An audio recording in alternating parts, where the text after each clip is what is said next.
40 రోజులుగా చేయని తప్పుకు ఏ తప్పు చేయకపోయినా కేవలం తమ భూమి తమకే ఉండాలని కోరుకున్నందుకు తమ భూమిని ప్రభుత్వం గుంజుకుంటుంటే ప్రతిఘటించినందుకు మా భూమి మేము ఇయ్యం అని చెప్పిన పాపానికి ఇవాళ కొడంగల్ నియోజకవర్గంలోని లగచర్ల గ్రామానికి సంబంధించిన గిరిజన రైతులు, దళిత రైతులు, బలహీన వర్గాల రైతులను గత 30 రోజుల పైచిలకు జైల్లో పెట్టిన నికృష్టపు ప్రభుత్వం రేవంత్ రెడ్డి ప్రభుత్వం.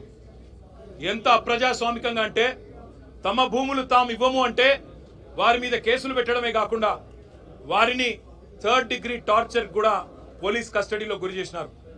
అక్కడ ఉండే ఎస్పీ గారికి వీడియో కాల్ చేసి వాళ్ళని కొడుతుంటే ఆయన అక్కడ తిరుపతి రెడ్డి గారు, ఎస్పీ గారు చూసి ఆనందించేలాగా కరెంటు షాకులు పెట్టి 3rd డిగ్రీ టార్చర్ చేసి వాళ్ళని హింస పెట్టింది రేవంత్ రెడ్డి ప్రభుత్వం. ఎంత నికృష్టమైన ప్రభుత్వం అంటే ముఖ్యమంత్రి సొంత నియోజకవర్గంలో రైతులు 35 రోజులుగా జైళ్లలో ఉంటే అది సబ్జెక్ట్ కాదట, అది చర్చనీయాంశం కాదట. కానీ పర్యాటక రంగానికి సంబంధించి చర్చ పెడతానంటున్న సన్నాసి రేవంత్ రెడ్డిని నేను అడుగుతా ఉన్నా, నీకు మనసుందా? నీకు హృదయం ఉందా?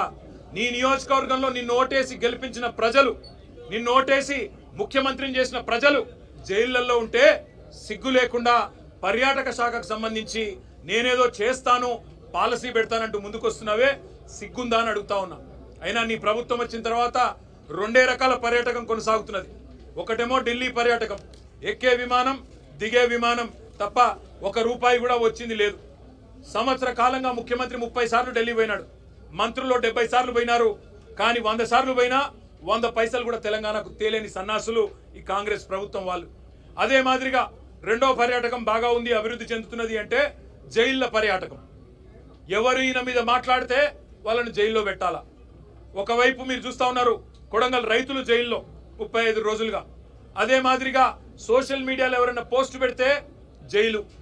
ఆఖరికి ఎల్ఎన్టీ లాంటి ప్రముఖ సంస్థ, అంతర్జాతీయ సంస్థ, దాని సిఎఫ్ఓ ఒక్క మాట అంటే మీ ఫ్రీ బస్ వల్ల మా రైడర్షిప్ తగ్గింది అంటే నిన్ను కూడా జైలుకు పంపుతాననే ఒక నియంతృత్వ పోకడ ఏదైతే ముఖ్యమంత్రి రేవంత్ రెడ్డి పోతా ఉన్నాడో ఆయనకు ఒకటే చెప్తా ఉన్నాం.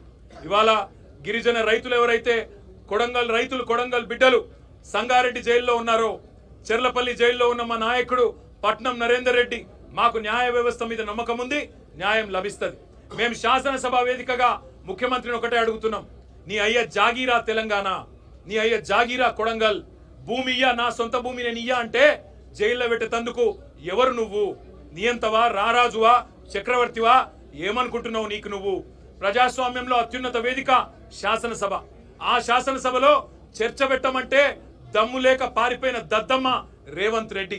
అందుకే నేను అంటా ఉన్నా, నువ్వు ఏ ప్రయత్నాలు చేసినా, ఎన్ని కుయుక్తులు పన్నినా ఆ రైతుల తరపున కొట్లాడుతూనే ఉంటాం. ఈరోజు ఒక రూపంలో వచ్చినాం, రేపు ఇంకో రూపంలో వస్తాం. తప్పకుండా నేను ఎండగడతాం. మొన్న ఇక్కడికి మేము నీ అదానితో నీ దోస్తీని ఎండగడుతూ టీ షర్ట్లు వేసుకొని వస్తే శాసనసభలో అడుగు పెట్టనీయలేదు. ఇవాళ లగచర్లలో జరిగిన దాని మీద చర్చ పెడదాం రండి. ఈ అర్ధరాత్రి అరాచకాలు ఏంది? ఎందుకు ఆ గిరిజన ఆడబిడ్డలను దౌర్జన్యం చేసి భయపెట్టే ప్రయత్నం చేస్తున్నావు? మగవాళ్ళను జైలుకు పంపినావు, ఆడబిడ్డలనేమో ఇంటింటికి పోయి హింసిస్తున్నావు, బెదిరిస్తున్నావు అని అడిగితే సమాధానం చెప్పే సత్తా లేని సన్నాసి ప్రభుత్వం ఇవాళ అసెంబ్లీని వాయిదా వేసుకొని పారిపోయే ప్రయత్నం చేసింది.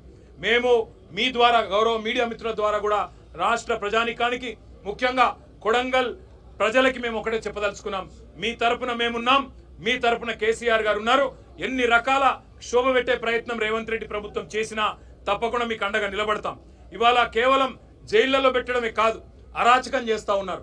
ఈ రోజు కూడా లగచర్లలో ఫార్మా విలేజ్ అనే ప్రతిపాదనను వెనుకకు తీసుకున్నట్టుగా తీసుకొని మరొక వైపు పారిశ్రామిక కారిడార్ పేరిట భూములు గుంజుకునే ప్రయత్నం చేస్తా ఉన్నారు. అక్కడ ఉండే కుటుంబ సభ్యులను, రైతుల కుటుంబ సభ్యులను బెదిరించే ప్రయత్నం చేస్తా ఉన్నారు. ఇంకా కొంతమంది ఎవరైతే పరారీలో ఉన్నారో వారిని ఇంకా కూడా వేధిస్తా ఉన్నారు, వారి కుటుంబ సభ్యులను బెదిరిస్తా ఉన్నారు. ఈ రాష్ట్రంలో జరుగుతున్నది ఒక ప్రజాస్వామ్య ప్రభుత్వమా లేక ఒక నియంత ప్రభుత్వమా, ఒక అరాచక ప్రభుత్వమా అనేది మేము అడుగుతా ఉన్నాం. శాసనసభ వేదికగా తప్పకుండా ఈ ప్రభుత్వాన్ని నిలదీస్తాం, నిజాలు బయటికి వచ్చేంత వరకు. ఈ లగచర్ల ఎందుకు జరిగింది, అసలు అనుముల తిరుపతి రెడ్డి కనుసన్నల్లో అక్కడ పోలీసులు ఎందుకు నడుస్తున్నారు, అనుముల తిరుపతి రెడ్డి కనుసన్నల్లో అక్కడ అధికారులు ఎందుకు పనిచేస్తున్నారు? ఒక రాజ్యాంగేతర శక్తిగా రేవంత్ రెడ్డి అన్న అనుముల తిరుపతి రెడ్డి అక్కడ ఎట్లా ఊరేగుతున్నాడు 200 మంది పోలీసులను పెట్టుకునే విషయాన్ని రాష్ట్ర ప్రజల దృష్టికి తప్పకుండా తీసుకొస్తాం. కొడంగల్ రైతన్నలకు, కొడంగల్ గిరిజన బిడ్డలకు మేము ఒకటే విజ్ఞప్తి చేస్తా ఉన్నాం. న్యాయస్థానం మీద తప్పకుండా మనందరికీ విశ్వాసం ఉంది, న్యాయం లభిస్తుంది. ఇప్పటికే మీరు 35 రోజులు శిక్ష అనుభవించినారు, మీకు తప్పకుండా న్యాయం లభిస్తుంది. మీరు భయపడవద్దు. కేవలం కొడంగల్ ఒకటే కాదు, ఇవాళ మా జహీరాబాద్ ఎమ్మెల్యే మాణిక్రావు గారు చెప్తా ఉన్నారు, అక్కడ న్యాల్కల్లో కూడా గొడవ జరుగుతూ ఉంది. అక్కడ కూడా రైతులు మేము భూములు ఇవ్వమంటున్నారు, కానీ అక్కడ కూడా బలవంతంగా గుంజుకునే ప్రయత్నం జరుగుతూ ఉంది. అసలు ఈ పరిస్థితి ఎందుకు వచ్చింది? ప్రభుత్వం ఆలోచన చేసుకోవాలి.